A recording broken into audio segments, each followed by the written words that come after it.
Welcome to this Black Girl podcast. I'm one half of your co-host, Miss Lola. You can find me on Instagram at ola.miss.lola. And I am the other half of your lovely host, which is at the HilDiva on IG. And very happy to be coming with you with one of our lovely special guests, El Gallo. Hi, everyone. I'm Gallo. I go by Cochino Chingon on IG. Actually, on all social media, it would be COCHINOCHINGON on any social media you can find us on. And my background is basically a sex addict with a specialty in dating advice, relationship advice with the kink twist. And my podcast is Sucias Are My Favorite, which, in case your listeners don't know, sucia is a Chicano Tex-Mex slang term for dirty girl or naughty girl. I love it. I'm here for it. Really? Sucias. Wow. That might have to be my middle name. I like that. Sucias. Okay. Yes. HilDiva, first and foremost, for people who don't know, she is the resident polyglot. So, like, all types of languages that you speak, she usually knows. So. Verstigenzi? Perdón? Verstigenzi? Oh, I don't speak that one. Which one's that? German. It's just, do you understand? Okay, yeah, that I actually have a relationship with German. Well, if you understand Spanish, you can pick up German fairly easy. It's just vocabulary because the la, lo, all that in the neutral are just kind of work the same as in Spanish. Because I couldn't learn it as an English language learner, but as German or German and Spanish, it's just like, oh, okay, I get it. Da, dee, der, yeah. So I heard it's a Lego language. Yeah. I never liked the sound of it. And like my mom used to take care of she was a nurse. So she took care of a German couple at the end of their days. And like, I couldn't take it. And honestly, I love their granddaughter. We're good friends, but the language, I'm like, it's so throaty. I just never caught on, but I didn't know how to like count to 10. Like I can't. That's as far as I yeah. But yes, definitely you're the polyglot here right now. But I want to speak about body language. Okay. That's the language I want to speak about. And first off, I'm curious to know this because I might be the female version of this, but how did you know you, for example, were a sex addict? Like, I don't know if that's a topic, Yeah, no, I'm fine. I'm open about all of it. Mm-hmm. Yeah, so it was let's see if I can make it short as possible. So I grew up with machismo all my whole life. And the adult males that I saw around me would always brag and talk about, this, that, and the other. And essentially the gist of what I got from them is that the more women you're with, the more of the man you are. So the more notches you have under your belt, the bigger of a man you are. right. So that was like a foundation that was just kind of in the back of my mind all the time. And then, of course, growing up in America, in the U.S., being born in Texas, seeing all my friends' parents be this equal couple, like, this whole equality stuff coming in the 80s. And, okay, yeah, why is my family like this? And why are the Latin families I know like this, but then the white families and the black families not? Why are they different? And, they seemed happier on the surface. They weren't arguing. They weren't this, that, and the other. And later on, once I got into my teens, I saw that they were getting divorced because, the white just got tired of them. And something that my father taught me early on was that women are born with the pussy. They don't want another one. So that stuck with me as well. So that was my foundation, is like, okay, I'm out here to get it in. What set me off or triggered me was that my fiance, high school sweetheart, admitted to me that she was cheating on me. And so that sent me down like a downward spiral. And right at that time, I was getting on the internet. A few years later, AOL popped up, or I got into AOL, but I was on the internet early on, hooking up with women left and right. And it wasn't until 2010 that I realized, oh, I'm a sex addict, because it ruined my marriage. It ruined relationships that I had. And just short version is I was kind of groomed or built to be a sex addict. And it took me years to realize that there's something wrong with that, to just using women for my own pleasure. So. Okay. And now, obviously, I don't want to, I guess, would you call yourself reformed if that's the case? Or are you still in progress? Or is this something that is, I guess, a lifelong journey in terms of change, growth, maturity. Yeah, Like that. it is lifelong, and so it's more of I recognize what I am. I recognize to see patterns and triggers that'll get me to do things. It's similar to, or the triggers are kind of similar to being a drug addict, to where if you have a bad day, you're bored, you're lonely, you want to feel good about yourself, you just go out and get it in. The difference is that there's nothing physical that you can see that can tell, oh, hey, he's an alcoholic. Yeah, you can tell that. You can tell someone's a drug addict, but a sex addict, you can't see. There's nothing on them physically unless they get an STD or an STI. But otherwise, you can't tell. So I saw as nothing's wrong with me. I'm fine. I look good. I'm this, that, and the other. I'm just going out and getting laid because the old lady is, you know, being a prude, and it's been 3 days. So I'm not going to have that. So I'd go hook up with someone else. She'd find out. Yeah, this is my early 20s. So okay, yeah. So when I got, so let me backtrack a little. So when I was on AOL, 12 hours was a dry spell. Oh my so God. By the time I woke up, I would have someone knocking on my door, hey, you know, coming to see me, or I'd have something scheduled. So anything more than a full day was just, what the hell is going on? I'm slowing down. That was also because I was in this mindset that I want to reach to 1,000 females. Like I got to get to 1,000. Really? Yeah. So going back with that, with who I am as a base, or how my identity was to approach this, realizing that I'm a sex addict, and also realizing that, hey, I don't need to have sex to validate myself or feel better. Like I understand I'm attractive, like I'm in a scale from 1 to 10, I'm somewhere more than half, but less than 10. So I use it to my advantage. I have this bad boy look, and I know females go for that. So I exploit that. But I also know that using women just for sex is, I'm not making an emotional connection. I'm not doing them any favors. I'm not doing myself any favors by just having sex, because it's gratifying physically in the moment. But once I'm done, I'm like, why did I even do this with her? It's a waste. I don't like her. She's not as attractive as I'd like her to be, whatever.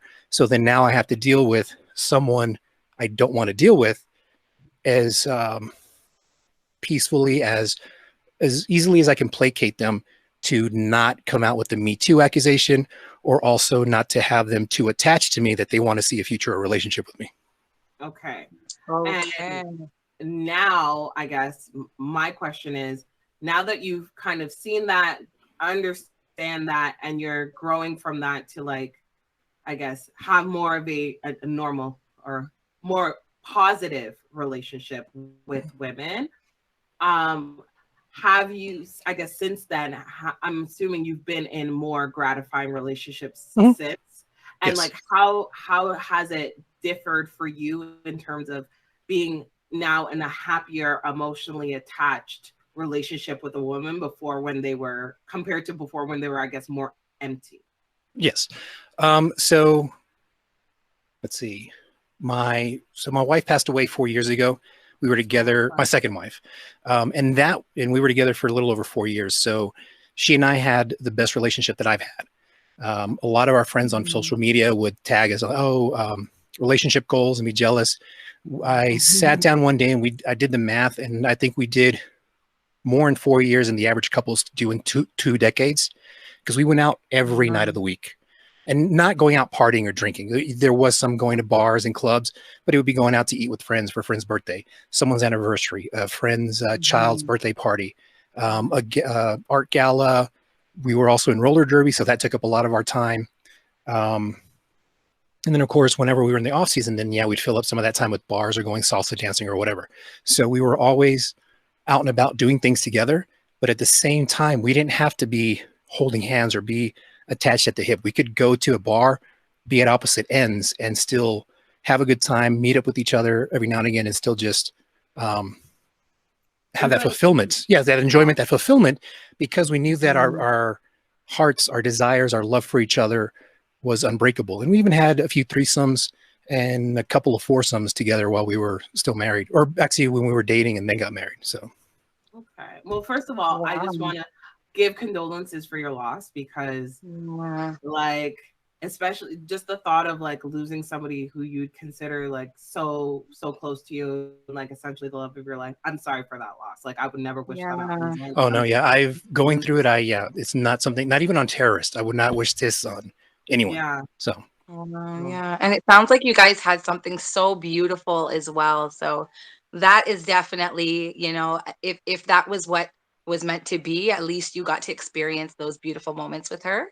I mean, I am forever, it seems like I'm forever complaining on this podcast, like, because I'm single and I'm looking for that. I'm looking for someone to go to the bars with and dance the salsa and have the fun.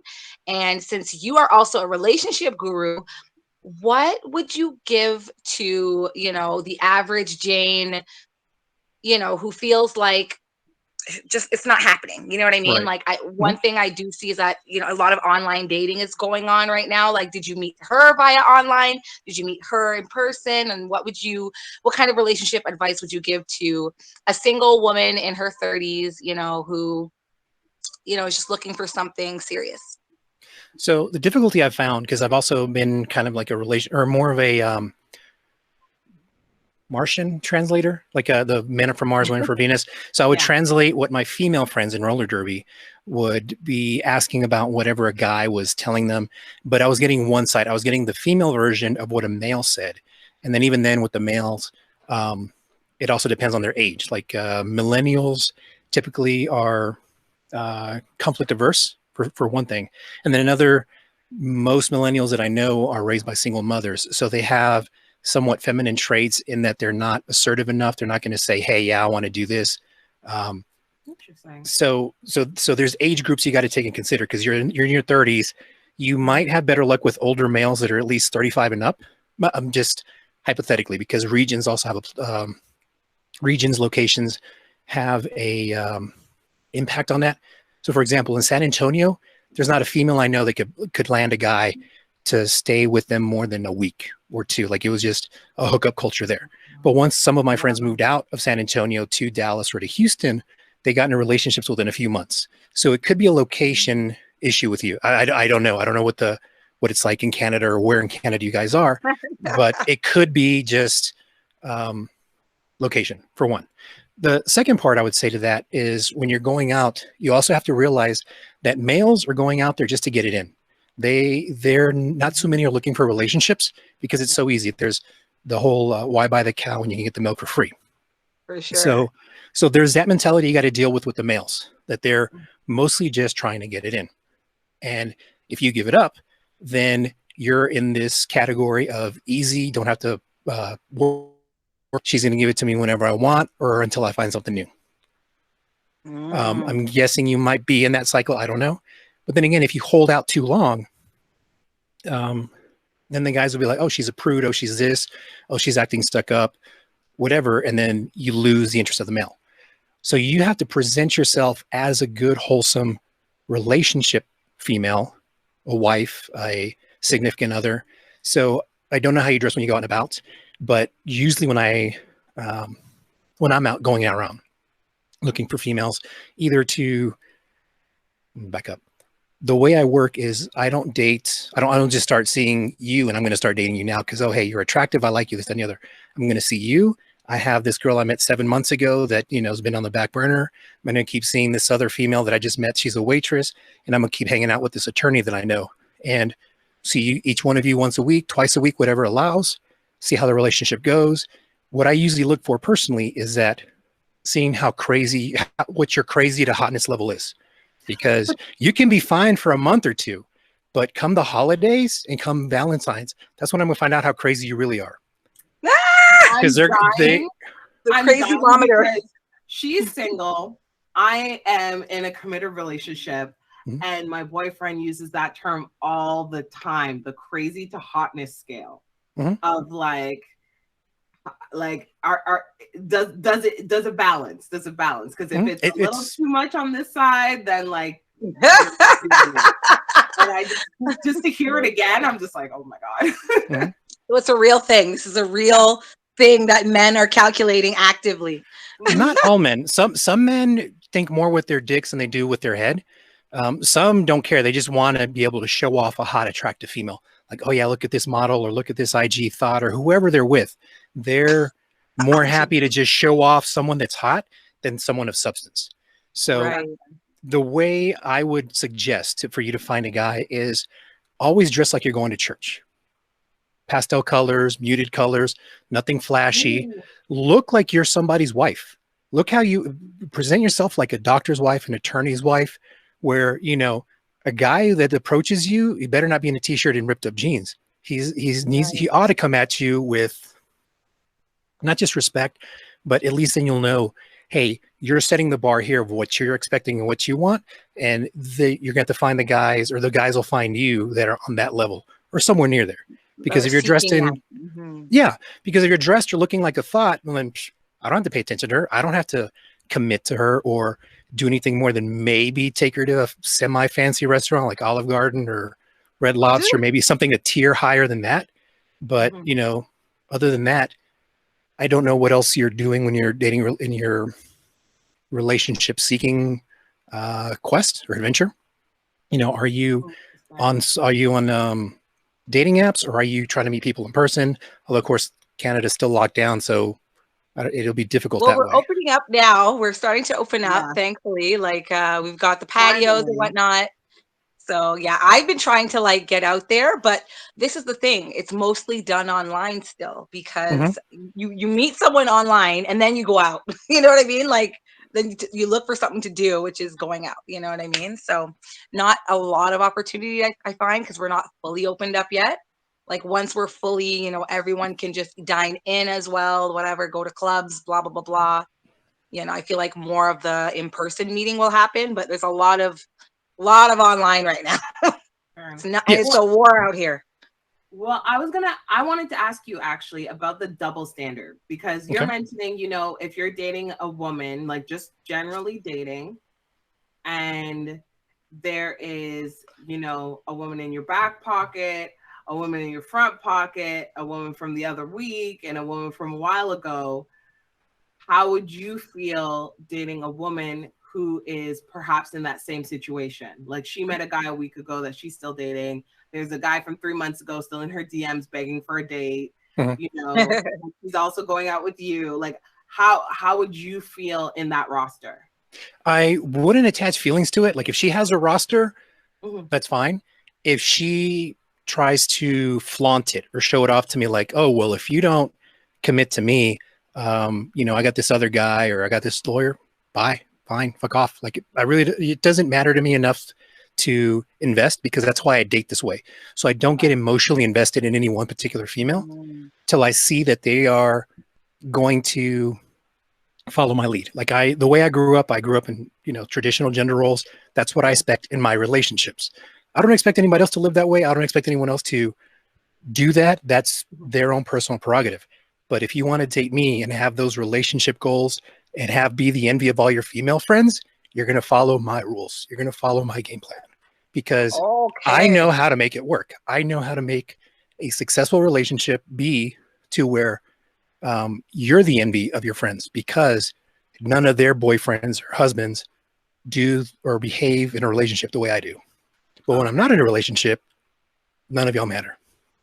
And that's fair. That's absolutely valid, because going into this whole gender role, because I personally find myself for the most part at like traditional, I guess, for example, like traditional woman. I say that in very loose quotations, because as much as that is, I have a very open and liberal mindset.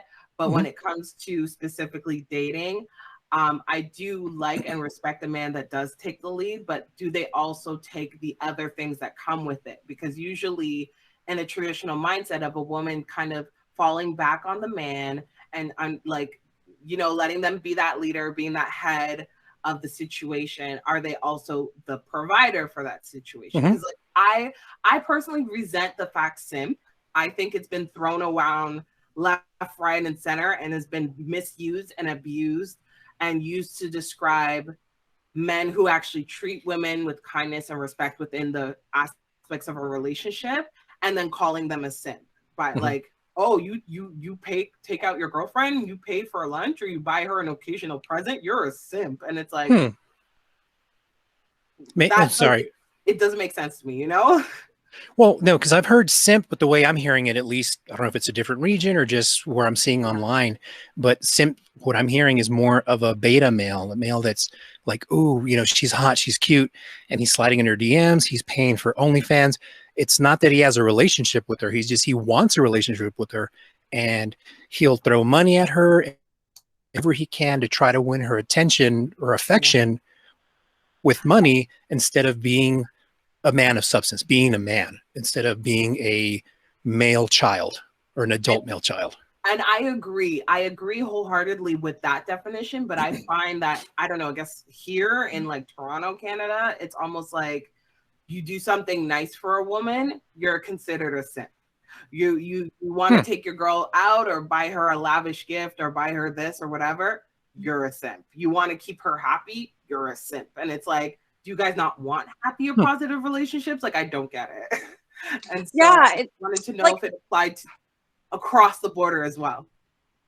Right. And like, I do hear that too a lot. Sorry to quickly chime in on that. I do hear the simp conversation a lot, but I more often hear it's just men judging other men on how they're treating their woman.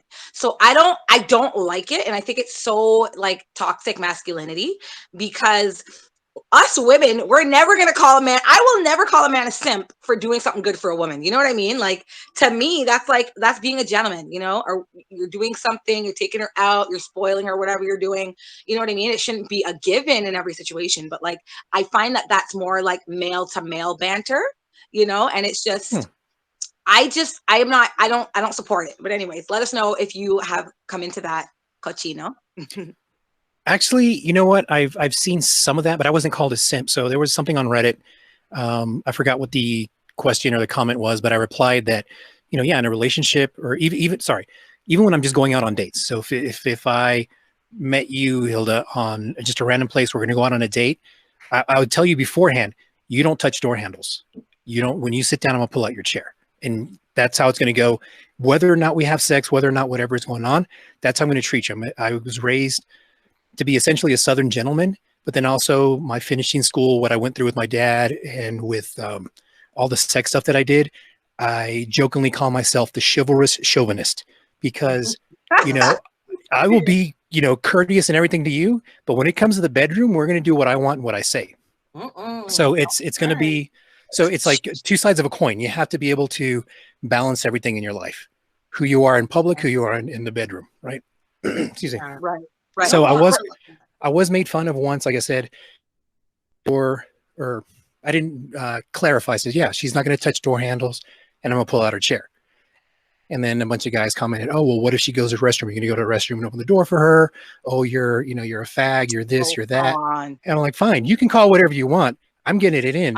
Why are you on this subreddit? I was going to say, I'm getting my dick sucked while you are out here, you know, keep crying, calling me a loser. And like, I hate that. That's so annoying. Oh my gosh. But now that you kind of talked about being, you know, a gentleman in the streets and a freak in the sheets, I think maybe we should perhaps pivot. And I want to talk more about, I guess, the kink element of the whole dating and relationship, because like, people, I don't know, people are very taboo about the topic. People automatically assume like, if you have a kink, it's something weird and untalkable, or it's something basic like, oh, he likes feet, blah, blah, blah. But I feel like almost everybody has some sort of kink one way or another, whether it ranges from mild to like extreme. And I just wanted to get, I guess, your initial thoughts on it. And I know Hilda's gonna have too many questions. Not even. Oh my God. No, it's fine. Please come with the questions, because I want to be able to get this out there. I want to make this a little more mainstream. So what I mean by like relationship and dating advice with the kink twist isn't so much to get someone to be into kink or even admit their kinks. It's more of having open dialogue about sex. So in the kink community, before any play or scene happens, depending on where you're at or what you call it. But essentially, when two consenting adults that are into kink decide they want to do something together, they're going to define their boundaries. They're going to say what their expectations are as far as safety. There's going to be some safe words involved. So there's going to be a discussion, even if it's a rudimentary, hey, I don't like you biting my nipples and don't slap my face. You know, if it's something just short and sweet like that, and my safe word is red, fine, we can go in and have fun, do whatever we want. But in a vanilla relationship, there's a lot of times that I know from my female friends that they're having complaints or problems with their boyfriends, that they can't get them off, that they can't climax during sex with them, but they're faking orgasms just to get it over with, just to be done with sex, because I saw the look on your face. But girls do this, females do this a lot. Yeah, and oh God, I yes. asked them, okay, why are you complaining that your boyfriend doesn't get you off if you're not explaining to him what you like? Like, I have no problem telling you, hey, get on your knees and lick from the base. Just stay there. She will be that. She will just like, ooh, ah, and then just be done. And I'm like, okay, why are you faking an orgasm? All you're doing is training him to think that whatever is not working is working. And he's going to keep doing that in perpetuity until you break up with him or cheat on him. Right. Right. Well, I usually, like, HilDiva, she's heard me say this millions of times on the show. And I usually have the saying that, like, if a man has to ask you if you've came yet, he's not doing it right. But I absolutely agree in terms of, like, sex is a two-person sport. You're not masturbating. You're not by yourself. It's like two-person, you know, moment. And therefore, you should be able to communicate, whether, like, it's a man saying, like, go slower, go faster, or be more gentle, or, like you said, like, don't bite my nipples, don't slap my face. A woman should also be able to communicate. But I personally find from past personal experiences that when you try to communicate sometimes with men about what you're doing, like, oh, hold up, or that's a little too much. I don't know if it's just the younger heads about it, but, like, I feel almost as if they're like, oh, no, don't say anything. I know what I'm doing. Don't worry, I got you. And then they just keep doing the same nothing. And so then you do get fed up and you're like, oh, let me just fake this and get it over with. But, like, I don't know, compared to a more real man who's into actually having sex with women, because I don't know, I hate saying it like that, but, like, I feel like when you're having sex with another person, you're aware of how they're feeling, how they're reacting, like, what, like, is their body contracting or expanding? And certain, like, you should be able to feel and acknowledge and see those type of physical reactions and understand, like, okay, I'm doing something that they like, as aside from just even the verbal, because I don't know, young guys don't listen. If you tell them slow, oh, no, hold on, they keep going fast, and then they bust a nut, and then, you know, it's over for them. They got their stuff off, and then they're rolling over like, oh, did you come, baby? And you're just like, why the fuck am I here? Like I don't know. So, yeah. No, say what you're going to say. Just real quick, as I train of thought, trying to figure out a politer way to word this, but essentially, I've been hearing from a lot of my female friends lately in the past year is that most guys are one and done, like, for the night. And I didn't realize that was a thing. I thought it was like, you'd go at least twice. Why would you just stop at one? You're already naked. Some guys really are just like, get it in, get it out. That's what they're all about. And you're just, and part of because here's my thing. My whole thing is, like, depending on the person, depending on the moment, whoever it is, if you want, like, if you're having a good time and you're very turned on, especially if a woman has not orgasmed, like, they will have sex multiple times, you know, because I don't know for men, but for at least women, there's different, like, levels of orgasms that you can have. So it's like, you can have, like, a little orgasm, go again, get another one, go again, and whatever. But, like, once guys kind of get it in, they get themselves off, they're done. And then the woman's just left like, well, fuck, I have to go home to my vibrator. Like, why did I leave my house? You know? And it's just shocking. Like, there's very few men that can actually be like, you know what, let's get it in. Okay, let's take a break, drink some water, come back, let's do it again. You think you're going to sleep? Joke's on you. Let's do it again. And you're just like, wow, okay, great. Like, so I'm not sure the best way, I guess, how I'm trying to word it, the best way to communicate to a man in particular that, like, I want to be heard in the bedroom, and that doesn't make you less of a man, you pleasing me correctly. Oh, no, I agree with that. I would suggest or recommend that when you're in the moment, when you're getting close or whatever it is, just throw in daddy. Just say, daddy, do this. He might bust a nut right then and there, but at least he'll know, hey, you have his undivided attention, and you're okay. You want me to do what? Choke? Okay, just tap me when I'm squeezing too hard on your neck, or whatever. But that's what another point of bringing kink into normal relationships is where you'll have these discussions beforehand outside of sex, so you're not offended. I think it would work best in a relationship where you're saying, okay, look, I love it that you go down on me. I love that you like to do that. I love that you do X, Y, or Z. Next time, could you do me a favor and suck on my clit, or keep your tongue on it, or do the alphabet, whatever it is works for you, or you want him to use 3 fingers instead of 1 or 2 or whatever. Bring that up during. Sorry, my camera's going to go out again because it's super hot in the studio here. So no worries. No problem. Train of thought. So having those conversations outside of the bedroom relieves the tension that you would have because, or at least on the male side, where he'll be very defensive. Oh, you don't like it when I do this. Oh, I don't like to do that. So I'd recommend, or it's like that compliment sandwich, where you start with a compliment, say, hey, I'd appreciate if you did something more, this, less, whatever, what you want done, and then finish it.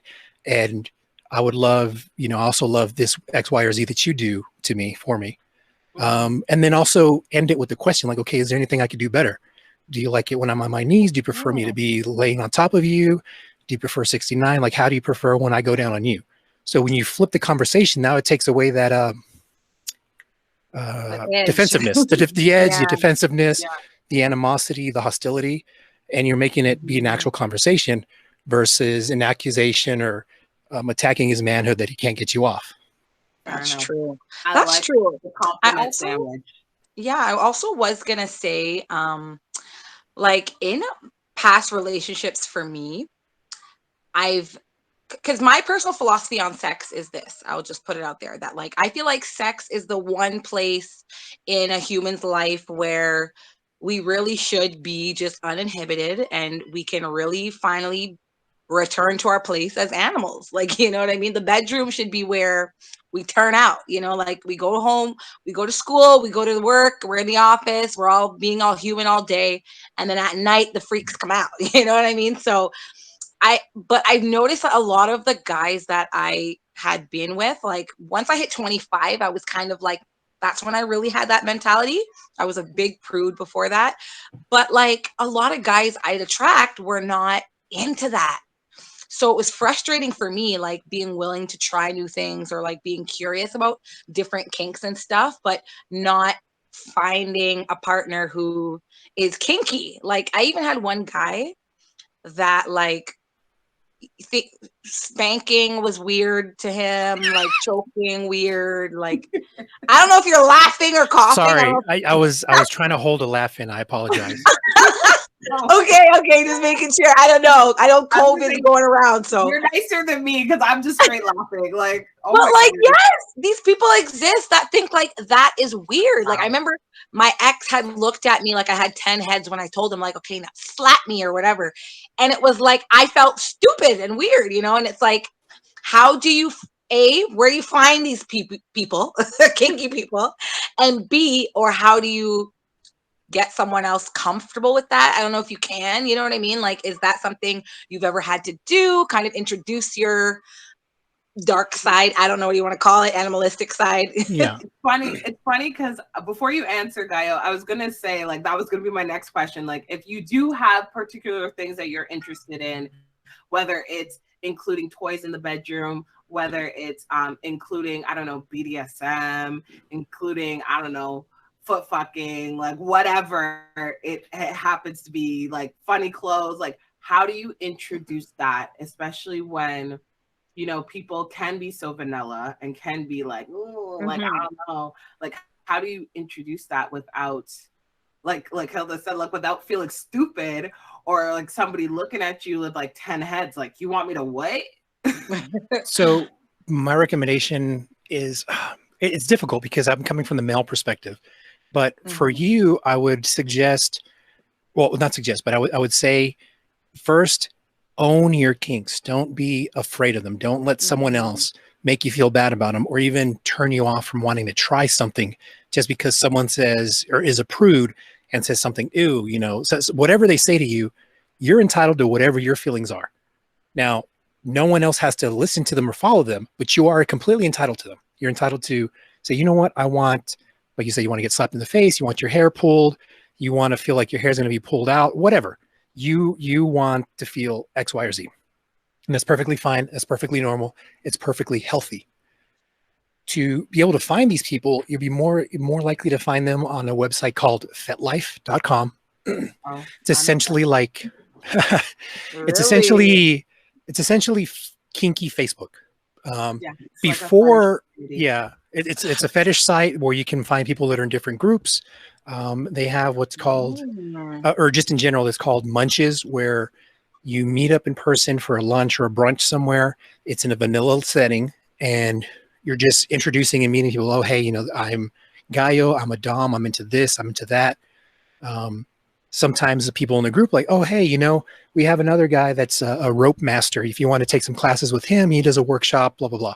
So it's a networking thing where it could also be to find a new partner, but the point of it is to just find other like-minded people.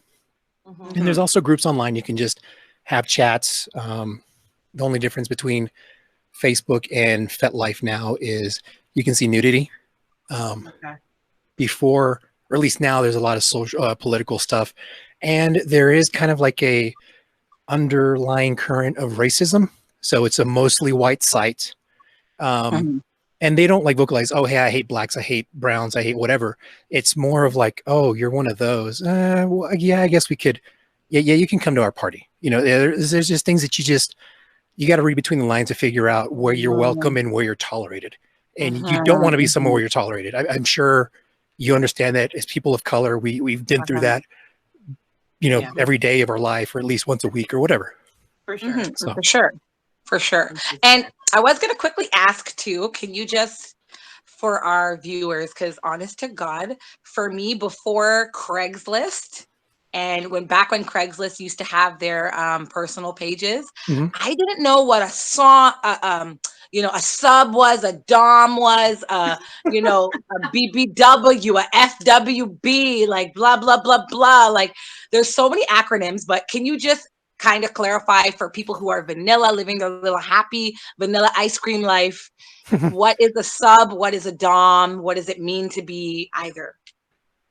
So basically, a sub is a submissive person that there's varying degrees. Some of them want to be degraded and humiliated. They want someone to tell them, hey, I want you to clean my toilet with your tongue. There's going to be a higher level where there's brats, where they're inclined to do what you say, but they're going to be like a bratty little sister that, you know, they're going to push boundaries to essentially they want to get spanked. And so you have to, as a dom, your job is to give instruction or commands depending on what the dynamic is. And a subset of being a sub, there's also slaves, in that you're going to tell them everything they're allowed to do. You can only go to the restroom between 7:05 and 7:22 p.m. You're only allowed to eat 400 calories per meal, whatever. Like it can be so minute so minute in what the slave is allowed to do versus what a sub, they can just kind of do whatever they want. You agree that there's going to be a safe word. So, sorry, I was rambling. But a sub is going to be someone that's submissive, listens to, takes orders or direction from a dom. And a dom, their position isn't just to be in control or lording over someone. It's also to take care and ensure that that person is safe and having a good time. I love it.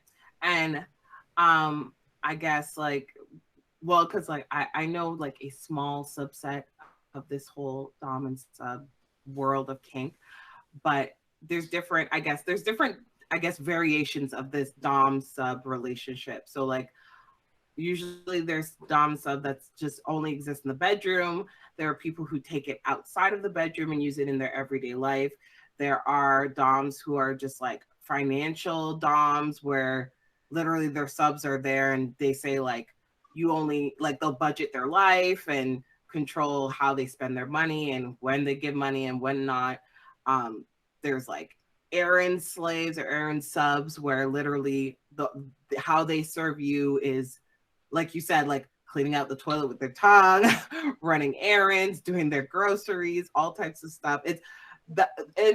it's interesting to really explore and to understand, because that world in itself, a lot of people that I've found when like I have personal conversations with friends, family, whoever about this topic and it comes up, like they don't grasp how particular it can be, and like when and where it's appropriate, or when it's where it's welcome with somebody's, I guess, with somebody's kink, or when they're like participating, because it is still a two-person participation.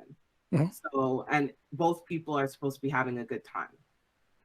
Yes, indeed. And a fun, safe, trusting time is the key to all of it. Right. Because I find that like some people will think like, oh, well, I'm a dom, I can do this and I can do that. And like sometimes you don't have the heart to do what they want to do. Mm-hmm. And it's not, like you said, it's not fun, or like safe for them, fun for you, and nobody's enjoying it, but like they just want to experience the aspect of controlling somebody in some way. Yeah, and that's the dark side to the kink community. The worst thing that happened to kink in general is 50 Shades of Grey, because that created a subset or a subgenre where it's okay to not listen to safe words. And essentially in the book and in the movie, by not listening to a safe word, the kink community sees that as rape. Exactly. It's not a violation. It's not I mean, it is a violation, but it's not something lighthearted. I understand that mainstream media saw that or portrayed it as, oh, it was the sex or the interaction was so hot, he couldn't resist himself and he had to keep going. But if you just take out the kink, if you took out the kink and you just put that in the real world or in a courtroom, that's rape. That guy's going to get convicted more likely than not. Absolutely. So, and do you think that conditioned people to see like scenes like that where it's non-consensual and or like violations being there, do you think that's encouraging rape culture and burying it using like the under the guise of kink and BDSM? Yes, actually that was the impetus for me to start my podcast, is during COVID last year, seeing a lot of stuff on TikTok where friends and submissives that I know were posting and essentially complaining about fake doms or pretend doms, that they would say things along the lines of, oh, I don't need a safe word because I know what I'm doing. Or if you were a real sub, you don't need a safe word because I know what you need and you need to push your boundaries or whatever. So essentially the what this created was also females that are interested in kink. They want to try it out. They fall under some random dom and now they get abused, violated, whatever. And now they don't want anything to do with kink because of one bad experience. Right. And personally, I see kink as a layman's therapy, because you're working through some type of trauma or event in your life that you normalized or can't process, and you process it through sex or a sexually not incited, sexually charged situation.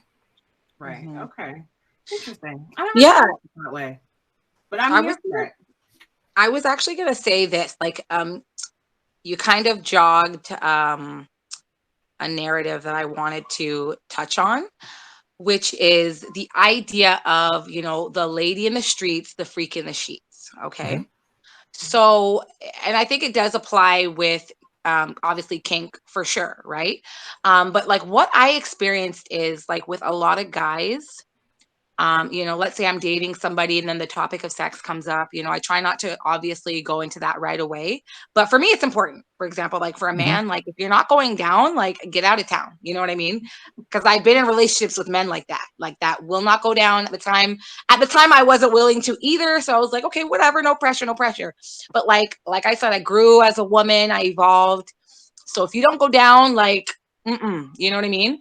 And I notice though, when I have these honest conversations with men, the same men that will say a lady in the street, a freak in the sheets, the moment you as a woman let your guard down and kind of let them know, okay, you know what, I am into kink, or I like rough sex, or I like something a little bit that's not like, you know, a princess on her pillow, the men will treat you right away like, oh, okay, so, you know, like, for example, I went on a date with a guy after we had a conversation like that, immediately goes to grabbing my butt.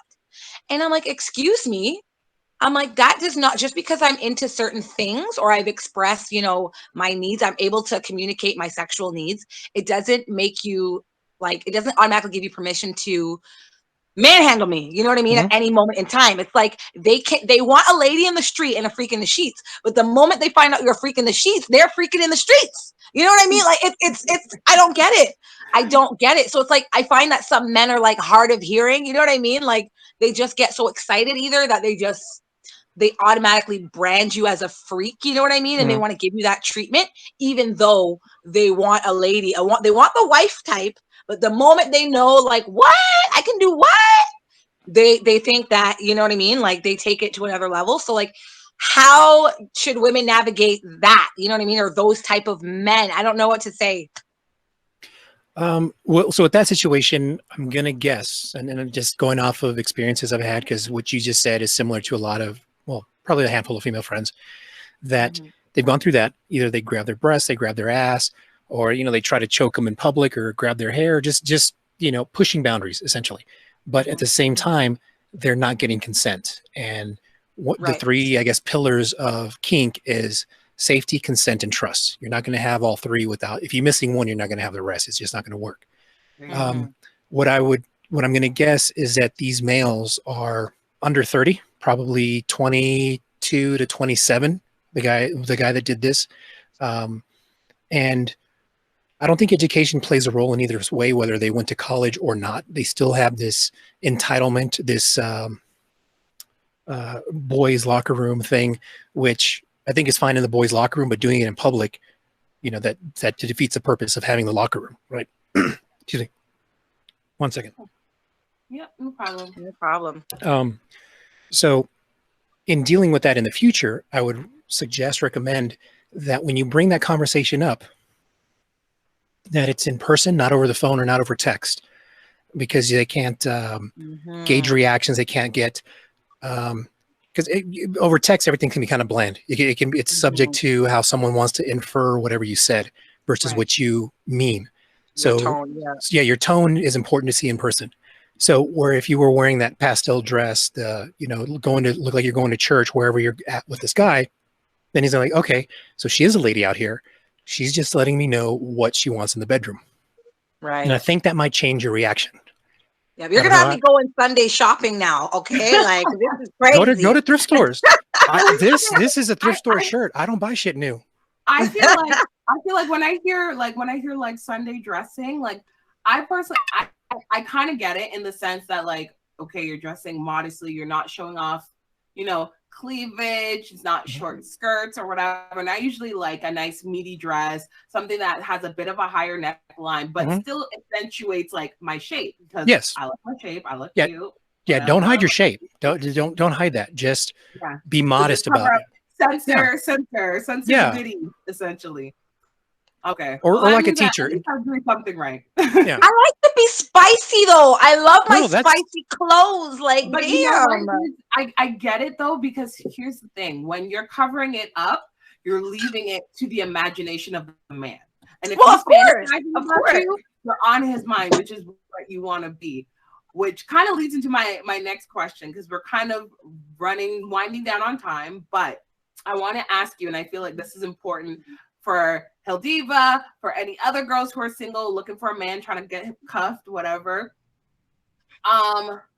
What and or when is the deciding factor for a man to be like, okay, I'm done dating Susie, Sharon, Lisa, and Michelle, and I just want to be with Sylvia? And I'm going to drop, like what goes through a man's mind when they transition in, like, okay, you know what? All these girls are great, but like I have great sex with this one girl. We have great chemistry or relationship. I would like to pursue this further and make this an exclusive relationship. So again, my dating method or the way I approach is distinct from most people. Like everyone I tell this to, it seems weird, but it makes sense when I explain the whole thing. So normally when I am out and about dating, I try to get it in like before the second date. If I have to wait till the second date, then it's not going to work, because sex is important to me. And I need to figure out if we're sexually compatible before I see or take the time to figure out if we're emotionally, everything else compatible, personality and all this other stuff. Because yes, sex isn't, you know, my junk is going to stop working at some point. If I just get old, it's not going to, I'm going to need pills, whatever. Right. So I want to have as much fun as I can now. So when we're down the road later, yeah, we had, oh yeah, remember back that time we went into that dumpster behind the movie theater? Man, damn, I wish I could like squat that low again, whatever, right? Yeah. You know, when you're in your 70s. I totally get it. Understandable. So you have to be able to have a conversation with someone. They have to have intelligence. They have to, you know, there's all these things that I look for. So first it's sexual compatibility. So then that's how you get in the harem, where you're one of, you could be the only one, or you could be one of 4 or 5. A member of the team. Yeah, team, harem, whatever, on the bench. Yeah. You know, I don't want to sound so promiscuous, but anyways, so yeah, I have these other females I see, I date, you know, sometimes we just hang out, go out to eat. Sometimes we just meet up for sex. Sometimes we do both. Right. And so in that year that I spend dating them, I see how they are, how they behave, how they treat their family, how they are with others. And so there's some intangibles, like some X factor that, okay, I definitely want to date her, but I still have to wait, or I personally going to wait at least till Christmas or Valentine's to see how they act around those times. Because a lot of times what I get around Valentine's is that, oh, I made it to Valentine's. Now we're going to be monogamous. Whether I've seen her for 2 months or I've seen her for 9 or 10, they assume, oh, I made it to the Valentine's Day. It's just me and you. Girlfriend. But here's the thing is I don't celebrate Valentine's. I don't buy anything. I don't do anything. I don't buy flowers. Didn't do it with my wife, either wife. Because with both of them, I felt like you show love year round. Of course. You do it one particular day, you're just overpaying for stupid shit that, you know, flowers are going to die, teddy bears are going to collect dust or end up in the trash. The retailers making the money, really. They're lucking out. Yeah. So that's kind of one of the reasons, like I said, I filter out the crazy. I got to make sure and see how they're going to behave, that they're not going to turn into like some type of bridezilla or girlfriendzilla or whatever, that they want a relationship. So once I see, okay, yeah, she's cool, she's funny, she's smart, she's attractive. No, you take your drink. No, it's just a burp. Sorry, I've been drinking soda. But yeah, so looking for the intangibles, looking for the things that I want in a relationship. Another thing is they have to have a really twisted sense of humor, because I laugh at really fucked up things. But so sense of humor is another thing that I have to kind of get behind. And she's got to have an hourglass figure to even start. Oh, there we go again. So like I said, hourglass figure is usually what I look for. And I'm not into skinny females. Usually I look for, say, size 6 to size 18, but they have to have like a defined hourglass. Like their chest and ass got to be further out than their belly.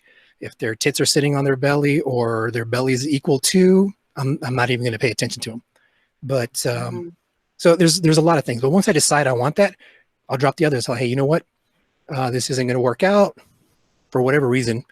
And also in that time, in the 2 months, 10 months, 11 months that I've been seeing these females, I have a better idea of, okay, what's the best way to break up with them? Of course, it's going to be in person, but some of them you can just say, hey, you know, this isn't working, or we're not going to work out. I'm going to date somebody else. Or you got to go through this whole long diatribe. Like, you're attractive, you're this, you're that, you're gorgeous. We're just not a good fit. And you just got to kind of give them like a sermon as to why they're great, but I'm not ready for them. Wow. I'm really learning here. I'm learning because, like, I love it. Girl, take notes. Take notes. I feel like you came for my pearls right now. Snatched my pearls. I wonder how many men were like dating me, like looking like, okay, it's Christmas. What's this bitch gonna do? Like, I did not even know that was a thing. I don't think other guys do this. I'm like I said, I'm unique. I'm just giving you my perspective. I haven't talked to guys what they do. I don't like sit there. Hey, how'd you pick your girlfriend? Some guys just pick them just because you know she doesn't say no to head. But it's not the first time I've heard of this. That's why. Okay. I was going to say those are all valid reasons, whether it's like she don't give head, whether I want to see if she's crazy at Christmas or whatever, because like with my partner, when we were dating, we started, Christmas was like literally around, like we were just casually dating, but like, you know, entertaining other people. There were other girls, there were other guys, whatever. But like Christmas came around and I dodged that holiday like the plague. just because like I don't want you to think that like I'm seeing you as the one because I got you a Christmas gift. And same thing for Valentine's Day. Like Valentine's Day, I was like, ooh, like I was kind of iffy. I was a sucker. I did give in and I gave him a gift, but it was also like something thoughtful and cute because at that point we had at least a great friendship, and there were, I guess, I don't want to call them milestones, but moments in our relationship that kind of established like, okay, this is a little bit deeper than just two people banging.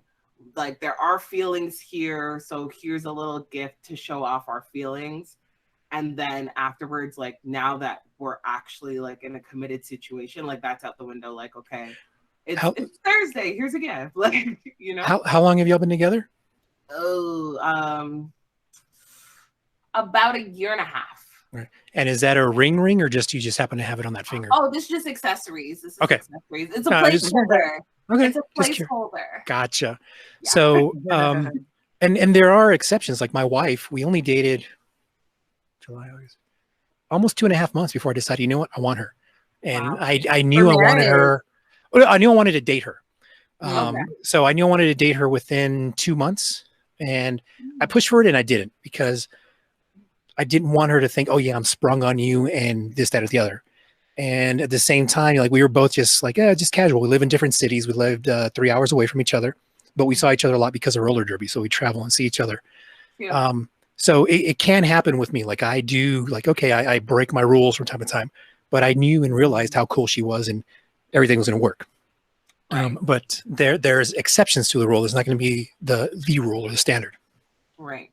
So you're saying essentially that depending on the person and how you feel about the person, how you guys interact, the chemistry, that dating or quote unquote waiting period can be anywhere between like 2 months and like a year before you kind of decide that, you know what, I want to pursue this further or not.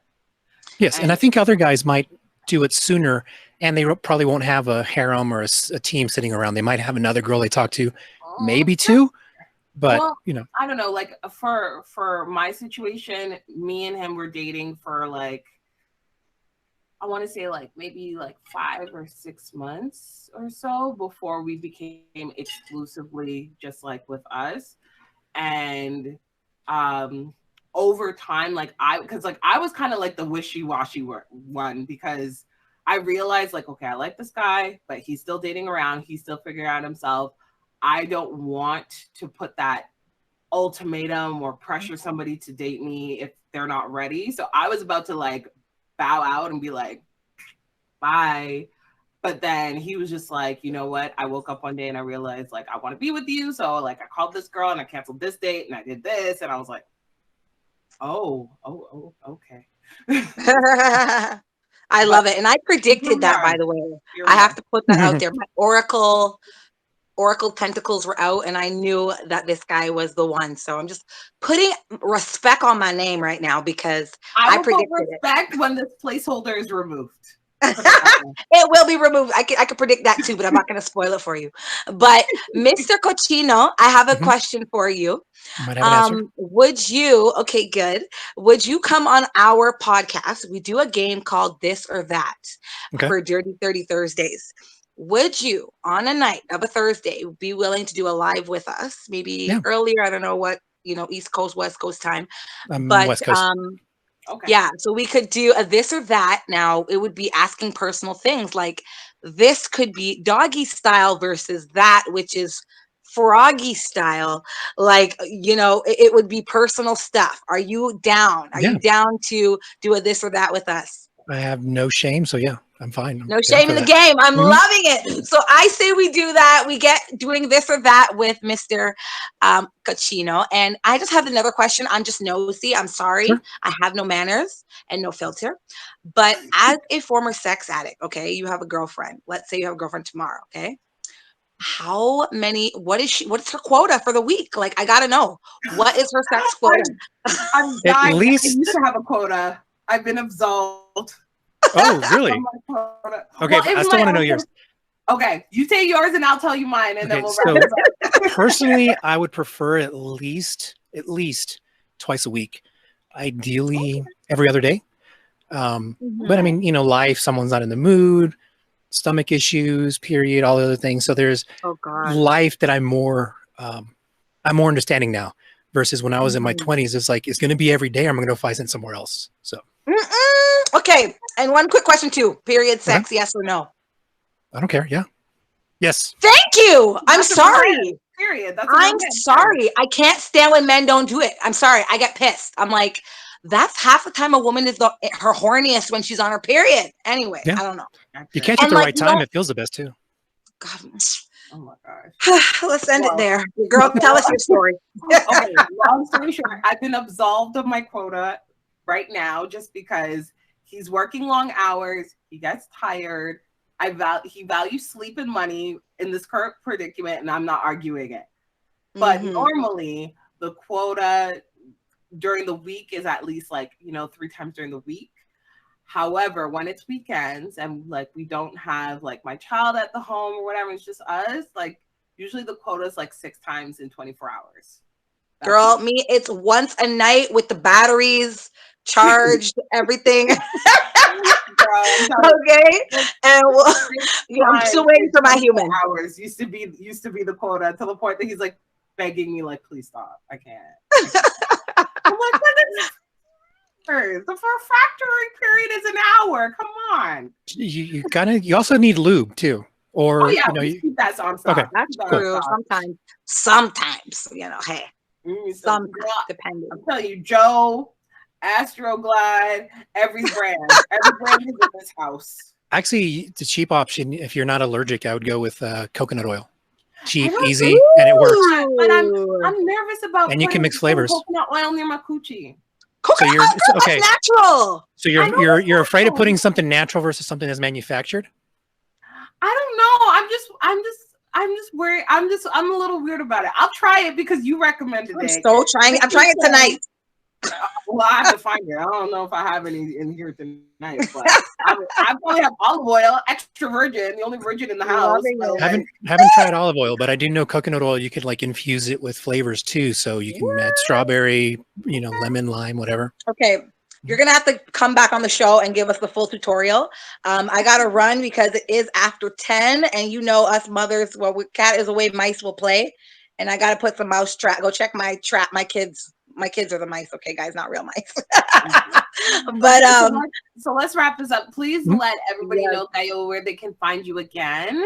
Yes, you can find me at Cochino Chingon on Instagram, TikTok, Snap, anywhere that you can have an @ you can find me at Cochino Chingon. My podcast TikTok right now. My podcast is actually I haven't put anything up in a while because I've been focused on the podcast, but I should to broadcast a podcast. But and the podcast is Sucias are my favorite. Spotify, Apple, Google, Spreaker, iHeartRadio, everywhere you listen to podcasts, you should be able to find me.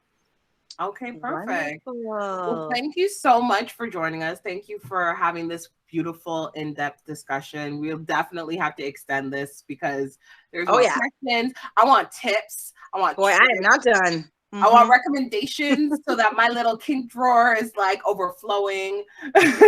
Sure. So the tutorials. Once again, thank you for having me. I appreciate you. And whoever was sick, I'm glad you're better. I don't know which one. I just know I was emailing her. Oh, it's HilDiva. She's better now. Me. Great. Thank you so much. You're so sweet. We'll definitely have you on again. Take care, everybody. Bye. Bye. Thanks for having me. Bye.